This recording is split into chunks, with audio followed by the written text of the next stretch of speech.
খাগড়াছড়ি শহর ও এর আশেপাশের অবকাঠামো নদী ভাঙন হতে সংরক্ষণ প্রকল্পের আওতায় ২৫০ কোটি টাকা ব্যয়ে নাব্য ফেরাতে চেঙ্গি ও মাইনী নদী খনন করছে পানি উন্নয়ন বোর্ড।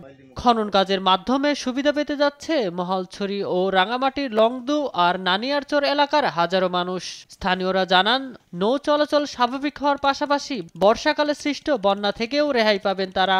একই সঙ্গে খননের ফলে অনাবাদি জমিতে চাষাবাদের স্বপ্ন বুনছেন সেখানকার কৃষকেরা। প্রত্যেক বছর পানি উঠতো বাজারে, এখন এই কাটার কারণে, নদীটা কাটার কারণে প্রত্যেক বছর এখন হয়তো সম্ভবত পানি আর উঠবে না। এই জন্য আমরা অনেক উপকৃত হব।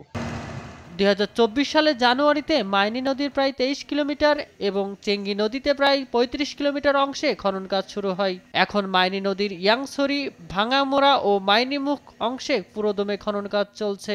নির্দিষ্ট সময়ের মধ্যে কাজ শেষ করতে না পারলে সময় বৃদ্ধির জন্য আবেদন করা হবে বলে জানান সাইট সুপারভাইজার। নভেম্বর থেকে মার্চ পর্যন্ত এটা কাজের সময়, এই টাইমটা আমরা বছরের ভালোভাবে কাজ করতে পারি।